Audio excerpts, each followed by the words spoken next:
धर्मपुर गांव में एक अजीब डर फैला हुआ था। लोग कहते थे कि रात को एक रहस्यमयी औरत घूमती है और जो उससे टकरा जाता वह फिर कभी वापस नहीं आता। रात का समय बिरजू, जो गांव में नया था, अपने गंतव्य तक पहुंचने के लिए रास्ता ढूंढ रहा था। उसे एक सब्जी वाला दिखता है। अरे ओ भैया, जरा सुनो तो। हाँ बोलो भैया। यहाँ से सोनपुर गांव जाने का कोई रास्ता मिल सकता है? मुझे अर्जेंटली वहां पहुंचना है। लगता है आपका दिमाग खराब हो गया है। इतनी रात को सफर करने की सोच रहे हो?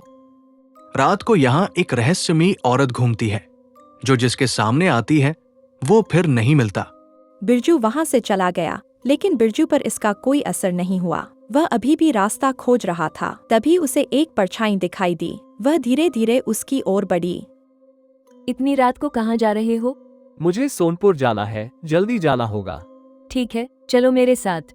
बिरजू उसके साथ चल पड़ा। कुछ दूर चलने के बाद औरत ने पूछा, लगता है आप इस गांव में नए हैं, क्योंकि रात को यहाँ कोई सफर नहीं करता। हाँ नया हूँ, लेकिन तुमसे क्या लेना देना? चुपचाप रास्ता दिखाओ। मैं वही कर रही हूँ। आखिर कौन हो तुम? मुझे तुम पर शक हो रहा है। वही जिसके डर से यह गांव रात में बाहर निकलने से बचता है। इतना कहकर औरत ने अपना मास्क हटा दिया। वह वही रहस्यमयी आत्मा थी। बिरजू भागने की कोशिश करता है, लेकिन उसके पैरों में जैसे जंजीरें बंध गई हों और वह वहीं ठहर गया। कुछ दिन बाद गोपाल नाम का एक आदमी रात में घर लौट रहा था। इतना अंधेरा क्यों है आज? कुछ भी दिखाई नहीं दे रहा। अचानक उसे एक औरत का अक्स दिखा, जो धीमे धीमे उसके पास आ रही थी और अजीब सा गीत गा रही थी। आज रात को चांदनी है तेरे साथ, मैं आ रही हूँ मेरे कदमों की आवाज सुन, अब तू बोलेगा मैं हूँ कौन? मैं हूँ भूत, अब तू चिल्ला। ये कौन सा भूतिया गाना गा रही हो? जब मैं खुद भूत हूँ तो भूतिया गाना ही गाऊंगी।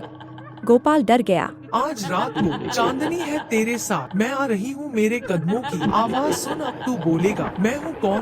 मैं हूँ भूत, अब तू चिल्ला। फिर देखते ही देखते औरत गायब हो गई। गोपाल भी उसके साथ कहीं खो गया।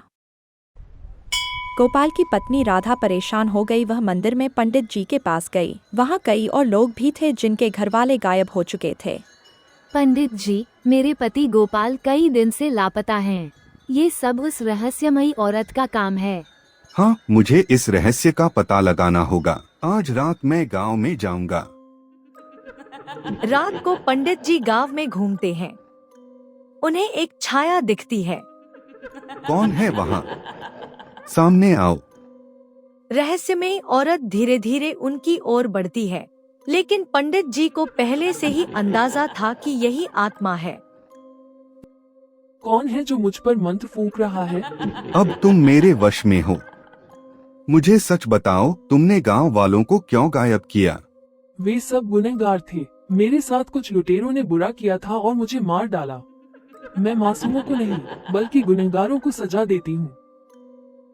पंडित जी ने उसे समझाया कि न्याय भगवान का काम है। मैं मुक्त नहीं होना चाहती। मैं इस गांव को गुनाह मुक्त बनाऊंगी। मासूमों को कभी नहीं सताऊंगी। अगर तुम वाकई सिर्फ गुनहगारों को सजा दे रही हो, तो मैं तुम्हें मुक्त करने का प्रयास नहीं करूंगा। लेकिन याद रखना, अगर तुमने किसी निर्दोष को नुकसान पहुंचाया, तो मैं फिर आऊंगा। रहस्यमयी औरत सहमति में सिर हिलाती है और धीरे धीरे धुने में बदलकर गायब हो जाती है।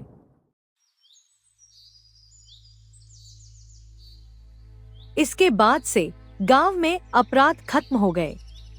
लोग अब निडर होकर रहते थे, क्योंकि वह रहस्यमयी औरत केवल गुनहगारों को ही अपनी सजा देती थी।